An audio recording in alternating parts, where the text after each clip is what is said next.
Hello everyone, I'm Dr. Chinnu. Welcome to the Bookmark.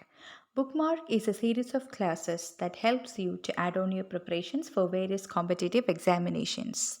Today, I'm dealing with an incident that happened in the past which played a very important role during the freedom struggle, and the incident was Jallianwala Bagh massacre.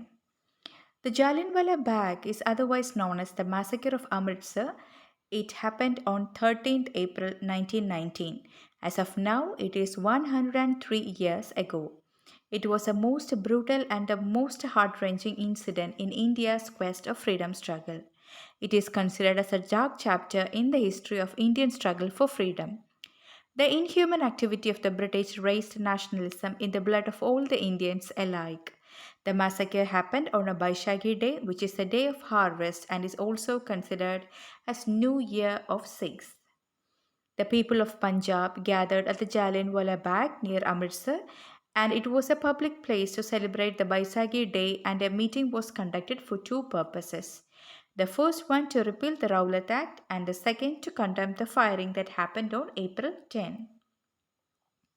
On March 1919, the Anarchical and Revolutionary Crimes Act, or the Rowlatt Act, was passed by the British government, and it was based on the recommendations made in the Imperial Legislative Council by the Rowlatt Commission, and it was headed by Sir Sidney Rowlatt. It was done to crush the nationalist sentiments and its way to freedom. The act allowed political and national activists to be tried without any crimes charged over them. They were the imprisonment of the activists without any trial, arresting the protesters without any warrant, and treason is a charge implied over the people who protested, and arrest any individual suspecting revolutionary activities for 2 years. The act was passed despite united opposition from the Indian members of the imperial legislation. Gandhiji called for a satyagraha against the Rowlatt Act, and the huge mass was in support to Gandhi's decision. It was during the World War I, in the time period 1914 to 1918, the British government enacted many emergency suppressive measures against the Indians, and Mahatma Gandhi at that time returned from South Africa, and he was totally recognized throughout the India as one of the most promising leader, and he called on all the Indians to take a vow to disobey the Rowlatt Act and launched a nationwide movement. The strongest response was from the Punjab.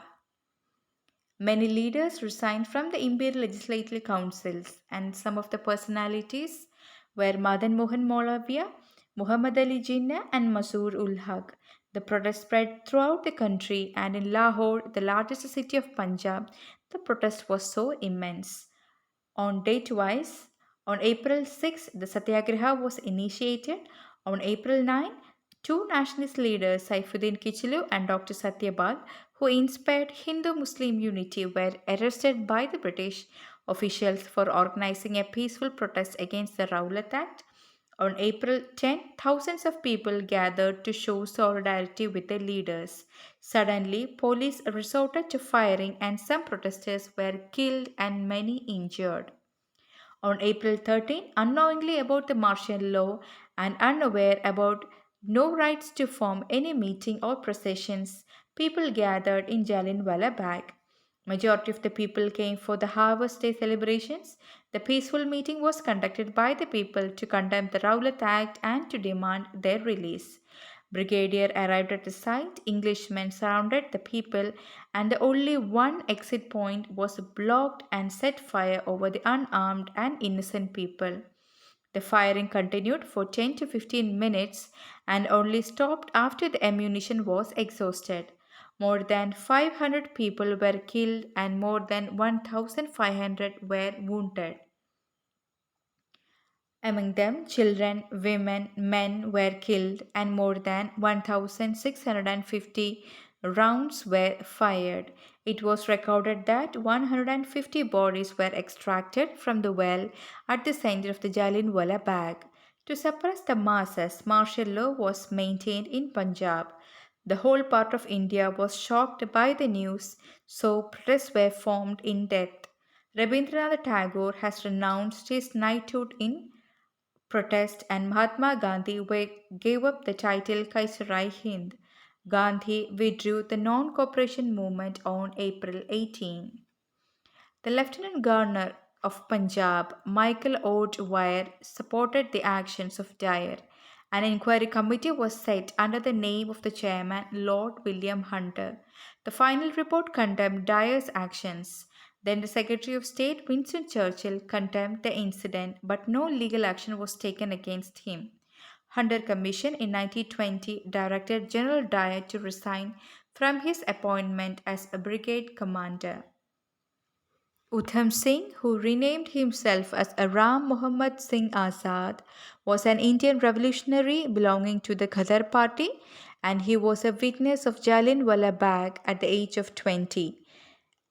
And at the age of 40, he reached London and assassinated Michael O'Dwyer at the Caxton Hall in London. The tributes to those martyred in Jallianwala Bagh. As our Prime Minister says, their unparalleled courage and sacrifice will motivate our next generations. A museum was opened in March 2019 known as Yad-e-Jallian Museum to put forth an authentic account of the massacre. Thank you.